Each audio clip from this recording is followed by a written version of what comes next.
Assalamualaikum warahmatullahi wabarakatuh. Perkenalkan, nama saya Widya Sriwulan dari kelas PTIK 2B kelompok 6 akan mempresentasikan tentang merancang topologi jaringan.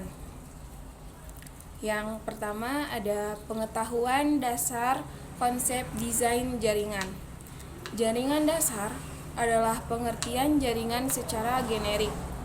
Dapat diartikan sebagai satu set entitas yang di dalamnya ada orang, benda, dan lain-lain yang saling berhubungan satu dengan yang lainnya.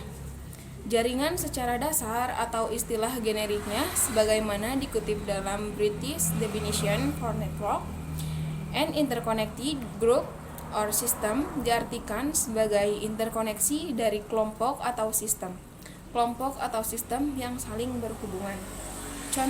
Contoh konsep jaringan dasar menurut lingkup dan skala antara lain adalah yang pertama ada LAN, WAN, SAN, Personal Area Network. Selanjutnya ada LAN, MAN, CAN, dan Desk Area Network.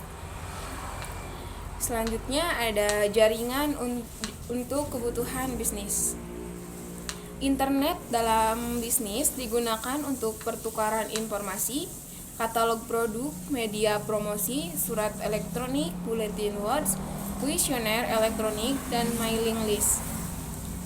Internet juga bisa digunakan untuk berdialog, berdiskusi, dan konsultasi dengan konsumen secara online, sehingga konsumen dapat dilibatkan secara proaktif dan interaktif dalam perancangan, pengembangan, pemasaran, dan penjualan produk.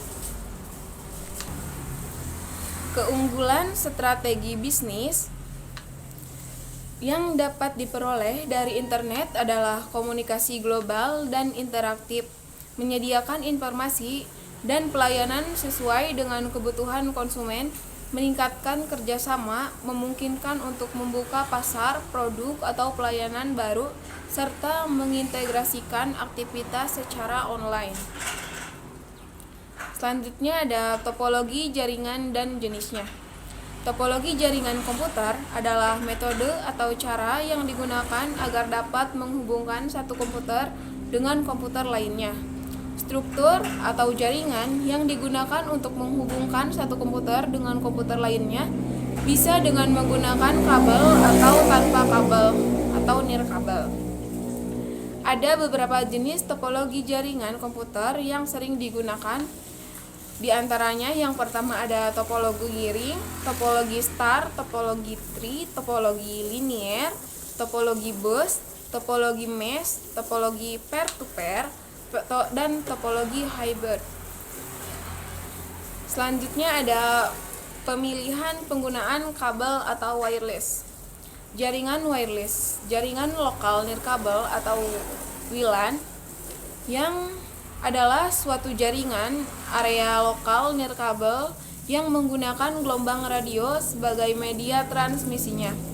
Link terakhir yang digunakan adalah nirkabel untuk memberi sebuah koneksi jaringan ke seluruh pengguna dalam area sekitar. Kabel jaringan komputer adalah media di mana informasi berpindah dari satu perangkat jaringan ke perangkat jaringan lainnya. Ada beberapa situasi di mana jaringan hanya mengizinkan satu jenis kabel saja yang dapat digunakan. Namun begitu dapat juga sesuai situasi di mana kombinasi lebih dari satu jenis kabel yang diizinkan dalam instalasi jaringan tersebut. Yang kelima ada cara menghitung physical dan financial constraint. Manajemen constraint atau lebih dikenal dengan Theory of Constraint atau TOC merupakan salah satu teori dalam ilmu manajemen bisnis untuk mencapai laba melalui identifikasi kendala yang dialami oleh perusahaan dan kemudian mencari solusi untuk mengatasi hambatan tersebut. Untuk cara menghitung TOC dapat dicirikan sebagai berikut. Yang pertama ada manajemen fokus, ada 3 kinerja perusahaan yaitu throughput, persediaan, dan biaya operasional. Yang kedua, mengurangi persediaan untuk produk yang lebih baik. Yang ketiga ada harga lebih rendah dengan menurunkan biaya operasi. Dan yang terakhir ada respon yang lebih kompetitif. Sekian presentasi yang dapat saya sampaikan, kurang lebihnya mohon dimaafkan. Wabillahi taufik wal hidayah. Wassalamualaikum